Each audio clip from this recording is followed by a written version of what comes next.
Gálatas, capítulo 6. À medida que você encontrar, por gentileza, fique de pé. Gálatas 6. Nós iremos iniciar a partir do verso de número 11. Gálatas 6, versículo 11.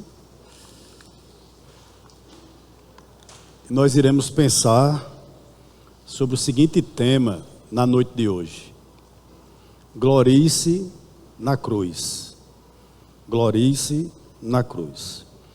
Todos encontraram? Gálatas capítulo 6, a partir do verso 11, nós vamos até o verso de número 18. Os irmãos que nos acompanham aí de forma remota também, sejam todos muito bem-vindos. Você que nos visita na tarde de hoje também, sejam bem-vindos, em nome de Jesus. A palavra de Deus diz assim: vejam com que letras grandes escrevi a vocês de próprio punho. Todos os que querem ostentar-se na carne, esses querem obrigar vocês a se deixarem circuncidar, e agem assim somente para não serem perseguidos, por causa da cruz de Cristo. Pois nem mesmo os que se deixam circuncidar guardam a lei, mas querem apenas que vocês se submetam à circuncisão, para que eles possam se gloriar na carne de vocês. Mas longe de mim gloriar-me senão na cruz de nosso Senhor Jesus Cristo, pela qual o mundo está crucificado para mim e eu crucificado para o mundo. Pois nem a circuncisão é coisa alguma, nem a incircuncisão, mas o ser nova criatura. Verso 16: e a todos os que andarem em conformidade com esta regra, paz e misericórdia sejam sobre eles e sobre o Israel de Deus. Quanto ao mais, ninguém me moleste, porque eu trago no corpo as marcas de Jesus. A graça de nosso Senhor Jesus Cristo esteja com o espírito de vocês, irmãos. Amém. Vamos orar? Senhor, aqui está a tua palavra. A nossa oração nessa noite, nessa tarde, é que mais uma vez tu fale ao nosso coração. Venha, ó Deus, ministrando sobre cada coração que está aqui de forma presencial, mas eu também oro por meus irmãos que estão nos acompanhando de forma remota, que tu possa também ministrar, Senhor, a vida de cada um deles. Nós oramos em nome de Jesus, que vive e que reina para todo sempre. Amém. Os irmãos poderem sentar. Como toda igreja, irmãos, a igreja dos Gálatas estava sofrendo com um falso ensino. Hoje no Brasil nós sofremos muito com um falso evangelho pregado por falsos pastores que abrem falsas igrejas e produzem falsas conversões, né? Mas a carta aos Gálatas, ou a igreja dos Gálatas, melhor dizendo, estava sofrendo muito com os judaizantes, que era um grupo de falsos mestres que diziam àquele povo o seguinte: Jesus apenas não é suficiente para a sua salvação. Vocês precisam se circuncidar e guardar a lei. E quando Paulo escuta isso, ele fica perplexo. Paulo fica boquiaberto em saber que aquelas pessoas que ele evangelizou, Antioquia da Pisídia, por exemplo, Icônio, as igrejas que ele fundou, estava de uma forma tão rápida saindo do evangelho verdadeiro e abraçando novamente o judaísmo. E isso enlouqueceu, deixou Paulo, irmãos, perplexo. E por essa razão ele escreve essa missiva, para combater exatamente esse erro. E no verso final, aliás, nos versos finais, que nós vamos analisar na tarde de hoje, a partir do verso 11, é como se esse trecho de Gálatas, ele fosse na realidade, não um escrito apressado do apóstolo, não o pensamento tardio de Paulo, não. Em vez disso, essa porção que nós acabamos de ler aqui, compreende na realidade um resumo de toda a carta aos Gálatas. É isso que nós temos aqui. Sabe por que eu digo isso? porque eles colocam a circuncisão, os judaizantes, em contraposição com a cruz. E Paulo vai dizer o seguinte, que a justificação é somente pela graça, somente por meio da fé, somente em Cristo. Significa o seguinte, a única coisa que nós temos que nos gloriar, no que diz respeito à nossa salvação, é na cruz de Cristo, unicamente isso. É isso que Paulo vai nos mostrar. Por que é importante a gente entender a carta aos Gálatas? Eu vou lhe dizer por quê. Entender a carta aos Gálatas e entender isso que eu vou pregar aqui nessa tarde a vocês, não é só entender toda a carta aos Gálatas, mas é entender todo o Evangelho. Eu chamo a sua atenção para o verso 11. Olha o que nos diz o verso 11. Nós vamos reler. Vejam com que letras grandes escrevi a vocês de próprio punho. Isso é importante destacar porque o que estava acontecendo aqui? A igreja havia se reunido para ouvir a leitura pública dessa carta, vinda de ninguém mais, ninguém menos do que o apóstolo Paulo. E era costume de Paulo. Isso está registrado, por exemplo, em Romanos, capítulo 16, 22. Ele ditar a carta e um secretário, escrever o que Paulo estava ditando. Ele sempre fazia isso. Paulo ditava a maior parte das cartas para seu amanuense ou para seu secretário.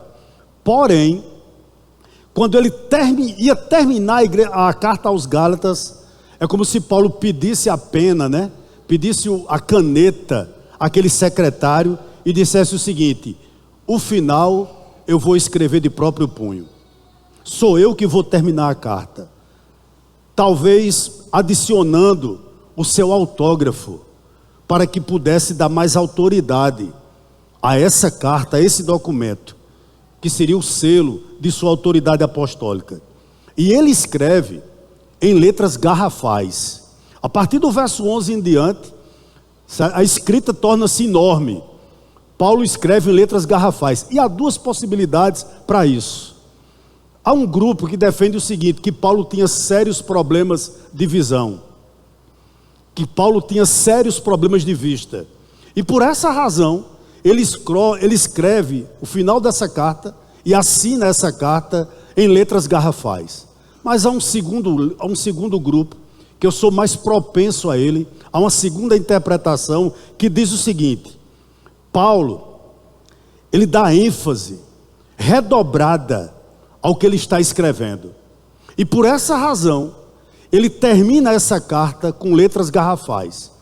Interessante, queridos, tudo que ele escreve, parece que Paulo quer fazer esse destaque. Tudo que ele havia escrito nessa carta não podia passar despercebido pela igreja.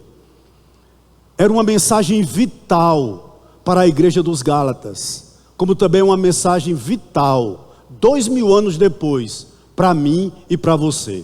E quando eu meditava nesse texto, eu ficava imaginando, irmãos, o pastor aos Gálatas, as pessoas que iam ler as cartas nas igrejas aos Gálatas, ao terminá-la, era como se ele levantasse o papiro e dissesse à igreja que estava ouvindo a narrativa da carta aos Gálatas: olha como Paulo quer que vocês observem com cuidado e não esqueçam nada do que ele está dizendo, a ponto dele escrever a vocês em letras garrafais. Olha o tamanho das letras que ele termina a sua carta.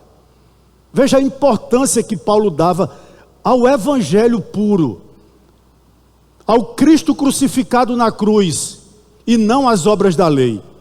Era como se ele estivesse dizendo o seguinte: se é qualquer, e ele disse isso na carta, se qualquer outro ser, até mesmo um anjo, pregue a vocês outro evangelho, que seja anátema. E ele diz: atente para o que eu estou escrevendo.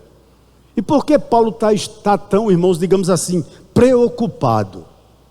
Por que ele está tão perplexo com essas igrejas?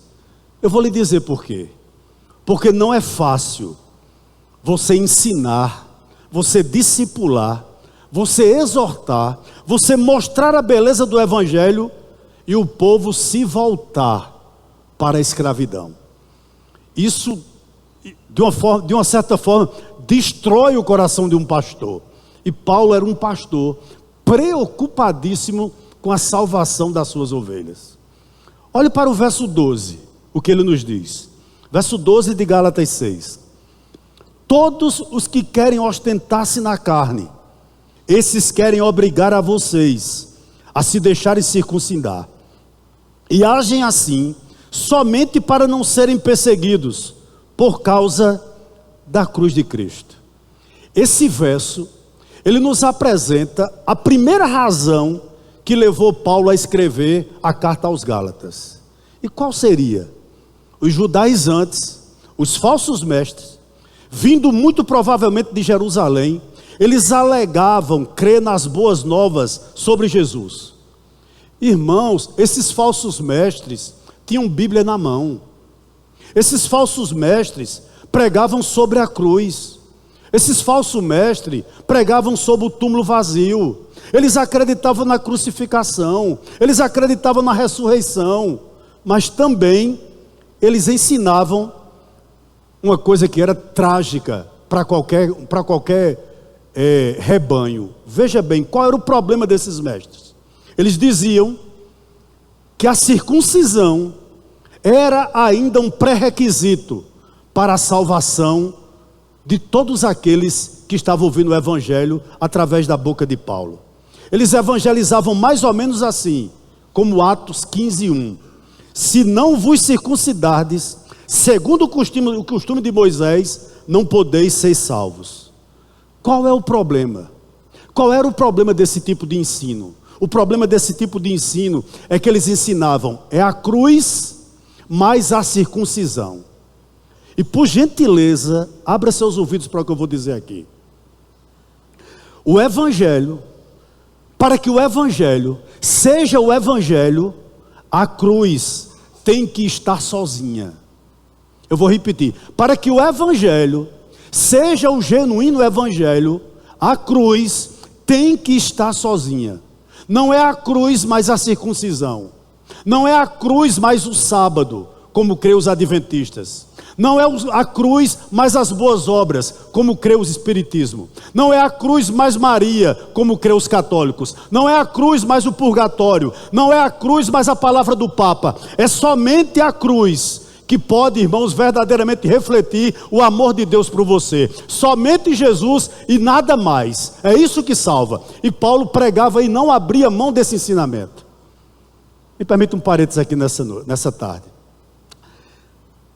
Para minha decepção, eu fui levado essa semana a um vídeo de um pastor que reuniu a sua igreja e disse o seguinte: todos nós vamos ser libertos. E eu digo, meu Deus, não tem ninguém liberto nessa igreja? Você vai fazer o seguinte: coloca um lenço na sua cabeça, põe a mão em cima da sua cabeça com esse lenço, e eu vou ordenar ao anjo destruidor que vai em sua casa agora e destrua a maldição que está em sua casa. Que heresia, que trágico. É os falsos evangelhos que existem hoje sendo pregados em determinados lugares.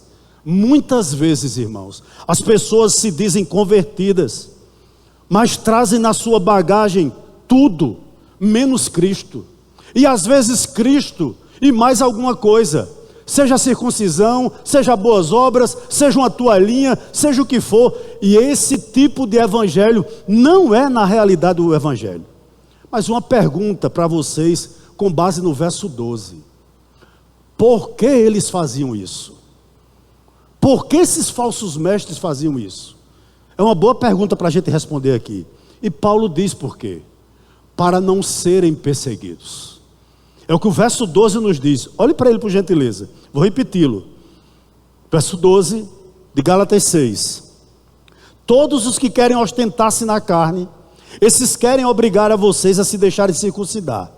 E agem assim somente para não serem perseguidos por causa de Cristo. A razão que eles faziam isso era premeditada. Eles não só eram, irmãos, hereges. Eles também eram, na realidade, eles queriam não ser perseguidos por Cristo. meus queridos irmãos, claro que os cristãos foram perseguidos pelos romanos. Claro que os cristãos foram perseguidos pelos romanos. Mas uma das maiores perseguições que aconteceram sobre os judeus também, vocês devem lembrar que vieram do povo judeu.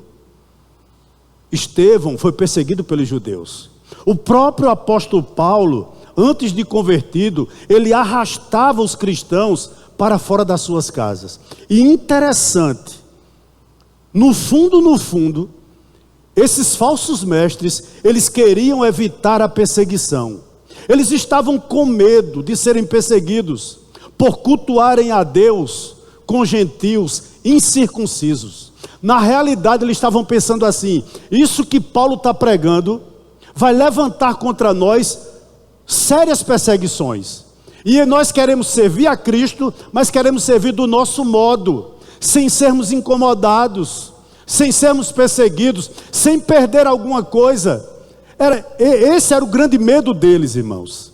E eu lhe pergunto aqui nessa tarde: o que significa ser cristão? Ser cristão significa defender Cristo e a sua cruz. E isso tem que ser feito por todos nós. Todos nós que somos cristãos, nós não temos que temer a perseguição. E o ponto que eu gostaria de destacar aqui, com base no verso 12, é o seguinte: você tem feito isso? Em outras palavras, você tem dito, por exemplo, a seu amigo, a seu companheiro de trabalho, a seu familiar, a seu filho, a seu cônjuge, talvez, a pessoa que mora vizinho a você, que se ele não se converter, que se ele não aceitar a Jesus, ele vai para o inferno porque ele está em pecado? Nós temos feito isso. Por conta da cruz de Cristo, você está disposto a perder o seu emprego, que muitas vezes tem coisas ilícitas, e você tem que compartilhar? Nós estamos dispostos por conta de Cristo? Eles aqui não queriam ser perseguidos, eles não queriam perder nada, queriam continuar na sua vida confortável. E a minha pergunta a você é essa nessa tarde: por amor a Cristo, você tem capacidade de abandonar teu emprego pelas coisas ilícitas que está acontecendo lá? Por amor a Cristo, você está disposto a abandonar um relacionamento que não é lícito, seja ele um namoro, seja ele uma amizade, que não agrega nada à tua vida, que não traz nada de bom à sua vida? Você está disposto a fazer isso? Por amor a Cristo? Por amor a Cristo, você está disposto a abrir mão de ambientes nocivos, que têm inutilizado você e sua mente? Você está disposta ou disposto a fazer isso? Ah, pastor, mas eu não vou fazer isso, porque eu não vou ficar bem na fita. Deixa eu lhe dizer algo aqui nessa tarde: Deus não nos deu uma escada para subir, Ele nos deu uma cruz para carregar. E ser cristão é ser perseguido, sim. Não porque nós somos um chato, não porque nós somos intransigentes, não porque nós somos mal educados, mas porque nós vamos na contramão do mundo. E ir na contramão do mundo significa perseguição. Eles estavam dispostos? Não. Eu espero que você esteja. Versículo de número 13. Diz assim o texto sagrado, no verso aí: pois nem mesmo os que se deixam circuncidar guardam a lei, mas querem apenas que vocês se submetam à circuncisão, para que eles possam se gloriar na carne de vocês. Aqui está o segundo motivo no coração desses judaizantes. O primeiro era porque eles não queriam ser perseguidos, e aqui está o segundo motivo. Vou lhe dizer já: eles queriam aparecer, né? Por que eu digo isso? Quanto mais pessoas circuncidadas tivessem, mas os judaizantes podiam dizer: ou mostrar em Jerusalém. Eles não estavam preocupados, irmãos, com conversão de ninguém. Eles estavam, na realidade, preocupados com números, com adeptos. Você olha para a teologia da prosperidade, Você olha para essas igrejas que pregam essa porcaria da teologia da prosperidade, ninguém está preocupado com salvação de ninguém. Eles querem tirar o último centavo do seu bolso. Eles querem viver, irmãos, da melhor maneira possível. Desde que tire o último centavo do bolso da pessoa, a sua alma pode ir para onde quiser. Eles querem mesmo é ostentar. Eles querem mesmo é ostentar, viver do melhor, comer do melhor. Não está preocupado com a salvação de absolutamente ninguém. Por isso que não se envolve com o rebanho. Você é visto como número e não como pessoa. Essa é a grande realidade. Exatamente isso estava acontecendo aqui. O ministério desses homens era só fachada. Preocupado com a alma de ninguém, absolutamente. Eles queriam chegar em Jerusalém e dizer: existe hoje muita gente lá circuncidada. Na igreja, por exemplo, de Antioquia da Pisídia, nós conseguimos circuncidar muita gente. Era essa a motivação deles também. Ou seja, o exibicionismo. O exibicionismo, queridos, é uma das diferenças entre uma igreja falsa e uma igreja verdadeira. Sabe por quê?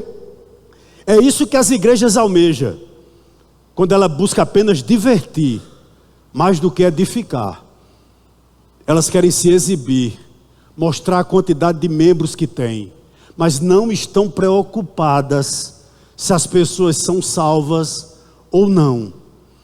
Sabe? Não estão preocupadas com o que Deus está fazendo, ou o que Deus fez, quando entregou o seu Filho, lá na cruz do Calvário, para salvar as pessoas. Me permita aqui uma aplicação. Para Deus, não importa o externo. Para Deus não importava se a pessoa tinha sido circuncidada, se havia sido batizada. Deus se preocupa se você nasceu de novo. A preocupação de Deus não é se você tem uma carteirinha de membro da Igreja do Brasil para Cristo. A preocupação de Deus não é se você tem 50 anos de evangelho. A preocupação de Deus não é se na sua estante tem 150 compêndios de teologia. Se você tem Bíblia de toda qualidade, Deus não se preocupa com isso. A preocupação de Deus é se você já nasceu de novo. Se já houve um novo nascimento, se você é uma nova criatura. O que importa não é o externo. O que importa é o interno. O que importa não é o símbolo, mas o simbolizado. O importante não é o batismo com água, mas o batismo com o Espírito Santo. Deus está preocupado com isso na sua vida e na minha. Não é o exterior que Deus olha. Davi não disse isso, né? O Senhor, aliás, Samuel diz isso, né? Recebe essa mensagem, perdão, do próprio Deus Samuel. Samuel, o homem vê o exterior, mas só Deus conhece o coração. Deus está preocupado muito mais com o seu caráter do que com a sua performance. Deus está muito mais preocupado, irmãos, com quem você é do que com o que você faz. Essa é a grande realidade. E vou lhe dar um exemplo bíblico disso. Para mim, não tem um exemplo maior do que Nicodemos, lá de João capítulo 3. Porque Nicodemos era um mestre da lei. Se alguém tinha alguma dúvida acerca de teologia, certamente procuraria Nicodemos. Mas mesmo assim, quando ele tem um encontro com Cristo, Nicodemos teve que entender o que era novo nascimento. E ele entendeu que novo nascimento é mais do que religião, é mais do que conhecimento bíblico, é mais do que um cargo de liderança. Sabe o que Deus está preocupado comigo e com você? Não é se você já foi batizado. No caso aqui, não era se o povo tinha sido circuncidado. O que Deus se preocupa na realidade é o que está acontecendo no nosso coração. Por quê? Porque o novo nascimento não é obra de homem. A circuncisão era obra de homem. Era tipo uma operação de fimose no órgão genital masculino. O batismo pode ser obra de homem, quando o pastor dobra você lá na água e levanta você novamente. Contudo, o novo nascimento é obra do Espírito Santo. E quem nasce de novo tem convicção do seu pecado. Quem nasce de novo entende que só Cristo pode salvá-lo. Quem nasce de novo entrega-se a Cristo, irmão, sem reservas. E como resultado disso, é livre da condenação, tem garantia da vida eterna. E abra seus ouvidos, por gentileza. Quem nasce de novo caminha na luz. Oh, meus amados irmãos, quem nasce de novo tem o seu destino mudado. Nós éramos o quê? Nós éramos forte candidato ao inferno, mas nosso destino foi mudado através do novo nascimento. Mas quem nasce de novo também muda estilo de vida. Nicodemos entendeu isso. Quem nasce de novo não ama as trevas. É isso que Deus está preocupado conosco. Deixa eu lhe dar um conselho aqui nessa tarde. Nada é mais urgente para você do que sua salvação. Não basta apenas você ter seu nome no hall de membros de uma igreja. Não basta apenas você vir de um lar evangélico, ter pais evangélicos. Você precisa nascer de novo. E hoje é o dia. Verso de número 14. Olha o que nos diz o texto sagrado. Verso 14, Paulo diz o seguinte: mas longe de mim gloriar-se senão na cruz de nosso Senhor Jesus Cristo, pela qual o mundo está crucificado para mim, e eu estou crucificado para o mundo. Mas longe de mim, diz Paulo, gloriar-me senão na cruz de nosso Senhor Jesus Cristo. Meus irmãos, eu gostaria que nós tivéssemos o mesmo sentimento que o apóstolo Paulo tinha. Paulo tinha uma obsessão. A única coisa que Paulo tinha em mente para se gloriar, para se gabar, era ser um servo de Cristo. Hoje interessante, né? Há pessoas que são loucas por popularidade. Há pessoas que dão valor demais ao intelecto, à influência, à aparência, à renda, ao desempenho profissional. Não. Paulo poderia ter tudo isso. Ele poderia se gabar no seu intelecto, claro. Ele poderia se gabar na sua influência, claro. Ele poderia se gabar na sua renda, talvez. No seu desempenho, claro, no púlpito, por exemplo. Mas nada disso ele se gloria. Nem na circuncisão. Ele diz: eu não tenho que me gloriar em nada disso. Em outras coisas, eu não me orgulho em outra coisa, a não ser na cruz. Deixa eu lhe fazer aqui uma observação, talvez você saiba. Nós temos que entender que nos tempos de Paulo, a cruz era algo degradante. A cruz era algo nojento. A cruz era algo desprezível. A cruz era algo detestável. A cruz era algo vergonhoso. Hoje a gente exibe a cruz sem problema nenhum, irmãos. Mas no tempo de Paulo, não. A cruz era algo impronunciável. Na bem educada sociedade romana, quando alguém era condenado à morte por crucificação, sabe como as pessoas falavam? Elas usavam eufemismo. Elas diziam o seguinte: olha, pendurá-lo no desafortunado madeiro. Ela não falava nem na cruz, porque falar na cruz era algo deplorável. A cruz deveria ter sido uma vergonha para a igreja primitiva. O que as pessoas pensavam. Por que isso, irmãos? Porque as pessoas pensavam o seguinte: como é que o fundador da fé de vocês, o cristianismo, como é que Jesus foi executado numa cruz como um criminoso de quinta categoria? Mas era exatamente, irmãos, nisso, ou isso que a igreja proclamava, e era exatamente nisso que Paulo se gloriava. Deixa eu lhe dizer algo aqui nessa tarde. Por que que nós temos de nos gloriar somente na cruz? Eu vou lhe dizer: primeiro, Cristo crucificado é tudo que você tem para se gloriar, por algumas razões. Primeiro, porque a cruz significa que Deus nos ama o suficiente para mandar o seu Filho para morrer em nosso lugar. Por que se gloriar na cruz? Porque Ele nos salvou por meio da morte do seu Filho amado. A coisa mais preciosa que Deus tinha no céu, Ele entregou por amor a você. Por isso que nós só temos que nos gloriar unicamente na cruz. Por que se gloriar na cruz, pastor? Porque significa que nós fomos redimidos, que Cristo pagou o preço total da nossa salvação. Deixa eu lhe dizer algo a você aqui que é cristão. Não existe mais dívida na sua vida.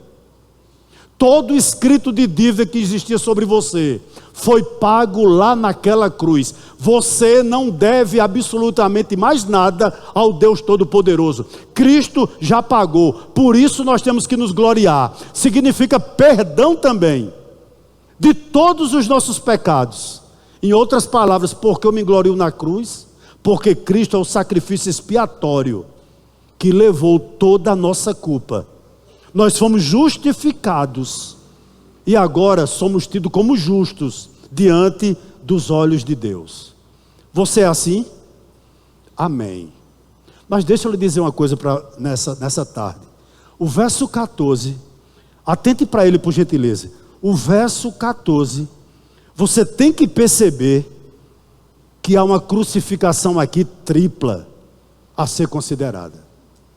Vamos lá? Verso 14, olhe para ele. Mas longe de mim gloriar-me senão na cruz de nosso Senhor Jesus.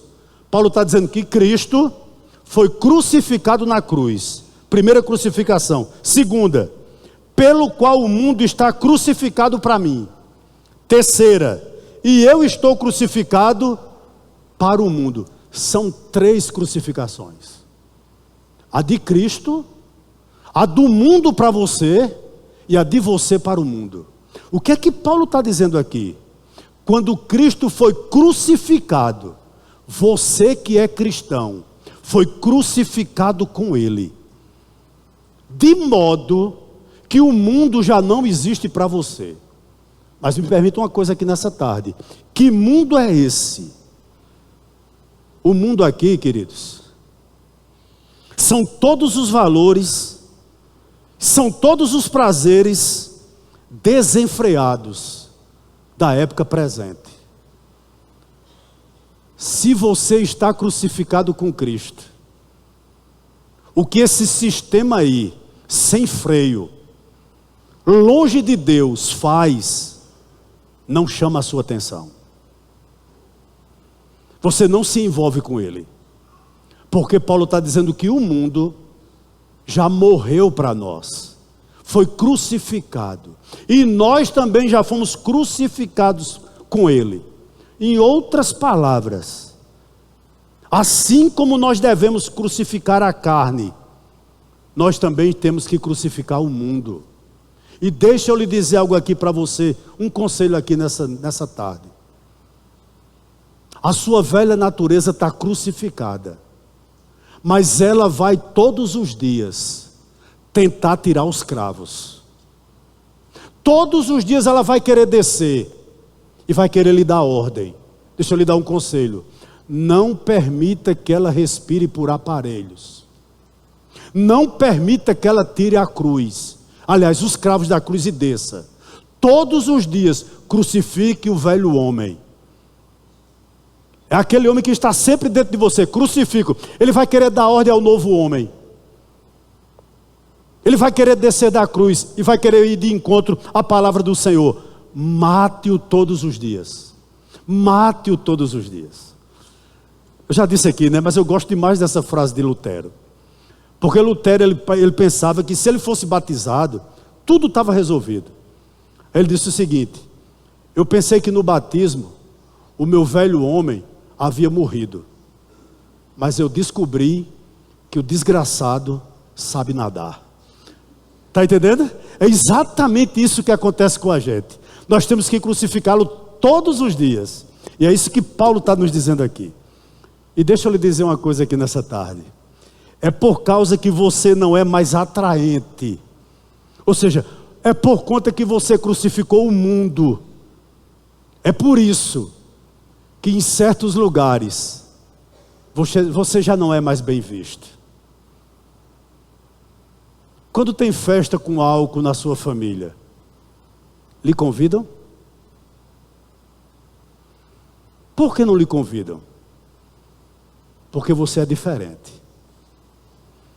Porque o mundo, você já crucificou. E você já foi crucificado também. Quando seus amigos estão naquela roda de conversa indecente, e você chega, eles se calam. Sabe por quê? Porque você foi deserdado do mundo. O mundo não lhe pertence mais. Não é que você se tornou um ET, mas que verdadeiramente você não é mais desse contexto. Você não participa mais dessas coisas. Amém? Dê pelo menos um amém para eu ficar alegre. Dê pelo menos um amém, amém. Glória a Deus. Não é verdade? É exato. Nós fomos deserdados do mundo. Nós não pertencemos mais a esse mundo. Não é verdade? Agora, quando for dizer isso a alguém, explique. Chegar diante de uma pessoa que não conhece o Evangelho, você tem, olha, eu não sou mais desse mundo. Pode ser que a pessoa pense que está falando com a alma, né? Seja claro, olha, eu não sou desse mundo, desse contexto aí. Não faço mais parte disso. É mais ou menos isso que o apóstolo Paulo está dizendo. Nós fomos deserdados do mundo. Verso 15 e 16. Olha o que nos diz o texto sagrado. Verso 15.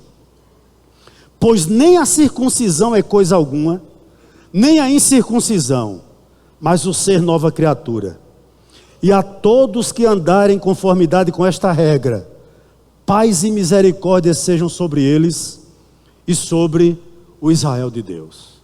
Pare um pouquinho aqui no verso 15. Irmãos, deixa eu dizer algo aqui a você.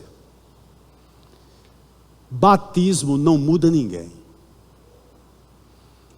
Você pode ser, eu conheço uma pessoa que já batizou umas 600 vezes.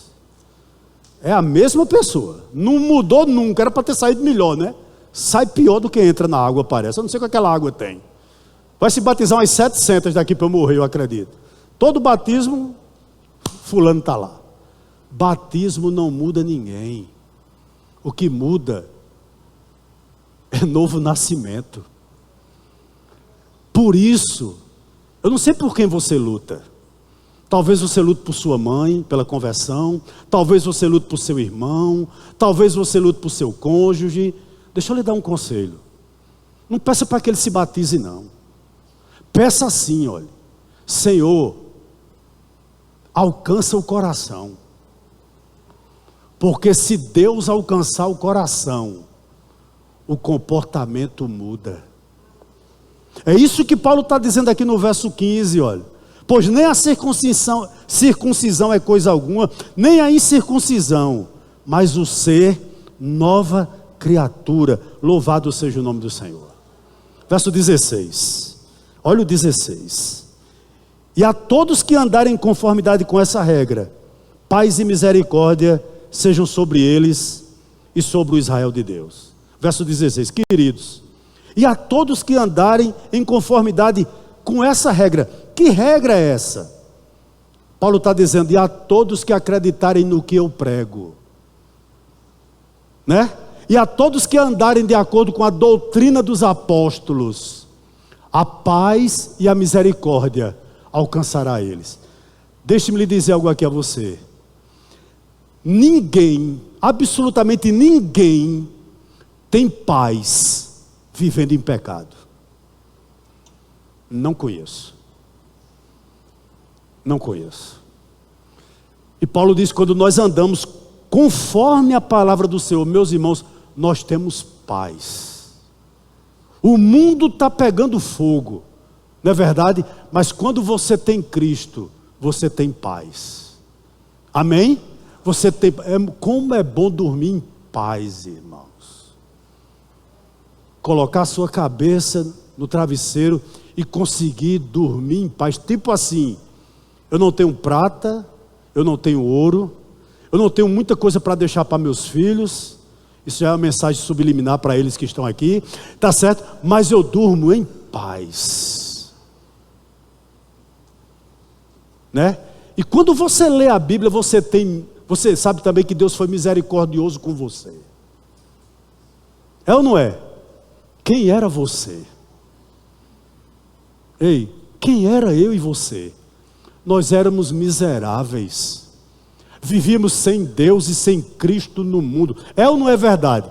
Toda vez, irmãos, que eu olho para que eu vejo minha conversão, sabe o que eu me lembro? Nos anos 80, você pode imaginar o presépio, eu imitando Michael Jackson. Sério, dançando Thriller. Você pode conceber isso, com aquela sapatilhazinha, uma calça ligada. Só não ia de chapéu, porque não tinha um chapéu que desse na minha cabeça. Mas eu imitava Michael Jackson dançando Thriller. Você pode imaginar isso? Eu digo, meu Deus, que presépio, né? Graças a Deus que não havia celular na época para que tivesse registrado. Mas eu queria ter registrado, porque eu ficava olhando e dizia, olha o que o diabo me fazia comigo. Mas a misericórdia de Deus nos alcançou. Você nunca fez uma presepada dessa? Fez. Não fez? Fez. Não é verdade? Hoje você não faz mais, porque a misericórdia de Deus alcançou a mim e alcançou a você. Como nós somos gratos ao Senhor, irmãos. Vamos terminar, verso 17 e verso 18. Olha o que ele diz.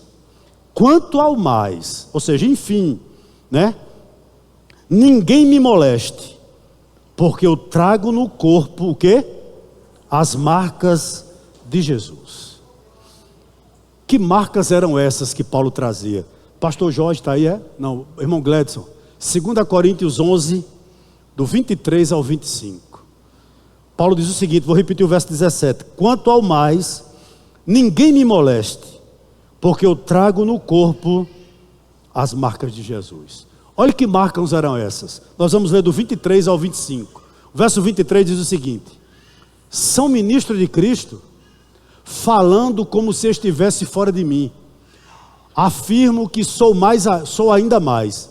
Em trabalhos, muito mais. Em prisões, muito mais. Em açoites, sem medidas. Em perigo de morte, muitas vezes. 5 vezes recebi dos judeus 40 açoites menos 1. 3 vezes fui açoitado com varas. 1 vez fui apedrejado. 3 vezes naufraguei. Fiquei 1 noite e 1 dia boiando em alto mar. Paulo estava dizendo o seguinte, que ele trazia em seu corpo as marcas de Cristo. Por que ele diz isso? Preste atenção, por gentileza.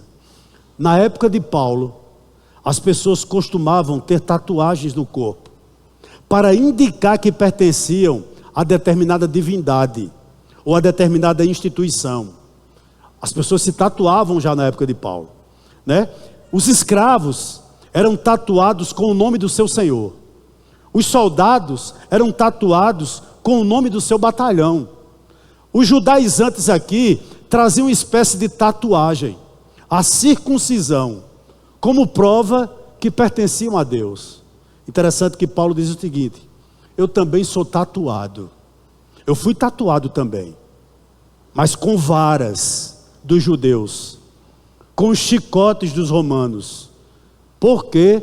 Porque eu pregava Cristo, porque eu anunciava Cristo, e anunciava Cristo, e esse crucificado. Eu espalhava toda a verdade de Deus, sem nunca me acovardar, sem nunca me envergonhar. Queridos irmãos, deixa eu lhe dar um conselho final, e nós já vamos terminar.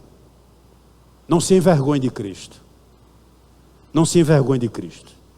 Não se envergonhe de pregar o Evangelho de Cristo.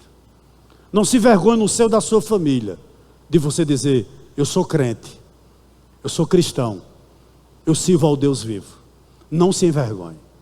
Eu termino com uma citação de um autor, que eu não sei o nome, por isso não vou citá-lo, mas eu achei muito interessante. Ele diz o seguinte, é o homem crucificado que pode pregar a cruz. Tomé disse, se eu não ver nas suas mãos o sinal dos cravos, de modo algum acreditarei. O que Tomé falou de Cristo, o mundo está falando sobre a igreja. E o mundo está dizendo a todos os pregadores, a todos os crentes, se eu não ver nas suas mãos o sinal dos cravos, de modo algum acreditarei. E isso é verdade. É o homem que morreu com Cristo, somente o homem e a mulher que morreu com Cristo, que pode pregar a cruz de Cristo. Deixa eu lhe dizer algo aqui nessa tarde. Que marcas você tem? Eu tenho certeza absoluta que com esse rosto, com essa pele de pêssego que vocês têm, Vocês nunca levaram nem um beliscão por conta de Cristo. Não é verdade? Nunca ninguém bateu em você por conta de Cristo. Isso não quer dizer que você não é crente. Mas eu gostaria muito que você pudesse ter as marcas de Cristo. Eu termino com elas. Para mim, essas marcas é o que está registrado na mesma carta aos Gálatas, capítulo 5, verso 22. Quando as pessoas em contato com você perceberem que você tem, verso 22, o fruto do Espírito. Você tem amor. Sabe o que eu gostaria de dizer? É bom conviver com você. Você ajuda quem precisa. Ele continua dizendo, as marcas de Cristo. Alegria. Você é uma pessoa para cima, alegre. Eu sei que tem dia que a gente, né? A gente acorda meio borocochô. Não me pergunta o que é isso, é ficar triste, né? Não é verdade? Mas você não é eternamente triste. Você tem por que se gloriar. Você é salvo. Você deve ter amor, deve ter alegria. Você deve ter paz, longanimidade. Deixa eu lhe dizer, você estoura logo? Seja assim não. Seja longânimo. Sabe o que é longânimo? Aquela pessoa que tem fôlego longo. Você suporta um pouco mais. Não conte 10 segundos como mandam os psicólogos, não. Conta 1 minuto. A raiva vai passar. Longanimidade, benignidade, bondade, fidelidade. Irmãos, como essa marca me fala ao coração. Sabe por quê? Porque fidelidade é uma virtude em extinção. Como é difícil você lidar com uma pessoa fiel, mas como é bom. Porque um fiel você sai, ele não te detona. Um fiel é teu amigo quando as pessoas viram as costas.